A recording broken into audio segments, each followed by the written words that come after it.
Google Chrome में आखिरकार इस फीचर का इजाफा किया जा रहा है जो वेबसाइट्स की जानिब से सारिफीन की ऑनलाइन सरगर्मियों की ट्रैकिंग को नामुमकिन बना देगा। गूगल क्रोम में वेबसाइट्स को थर्ड पार्टी कुकीज़ से इस्तेमाल करने से रोकने का फीचर मुतारफ कराया जा रहा है।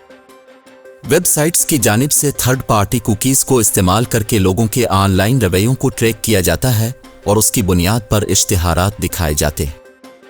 गूगल के प्राइवेसी सैंडबॉक्स प्रोजेक्ट के सरबराह अंथोनी शावेज ने बताया कि आगाज़ में कंप्यूटर और एंड्रॉयड फ़ोन्स के 1% सारिफीन के लिए क्रोम में थर्ड पार्टी कुकीज़ को ब्लॉक कर दिया जाएगा। उन्होंने मज़ीद बताया कि 2024 के आखिर तक तमाम क्रोम सारिफीन को ये तहफ़्फ़ुज़ फराहम किया जाएगा।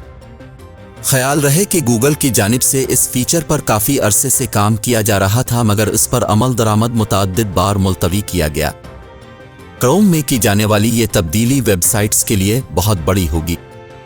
वेब ब्राउजिंग के दौरान वेबसाइट्स की जानिब से छूटी टेक्स्ट फाइल्स की शक्ल में कुकीज़ को सारिफ के फ़ोन और कंप्यूटर पर स्टोर किया जाता है ताकि इसके ऑनलाइन रवैयों का इल्म हो सके।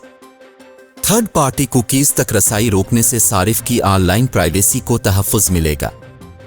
ख्याल रहे कि दुनिया भर में गूगल क्रोम सबसे ज़्यादा इस्तेमाल होने वाला वेब ब्राउज़र है और 63% सारिफीन ब्राउजिंग के लिए इसे तरजीह देते हैं। सफारी, फायरफॉक्स, माइक्रोसॉफ्ट एज और दीगर में थर्ड पार्टी कुकीज़ को ब्लॉक करने का फीचर काफ़ी अरसे से मौजूद है।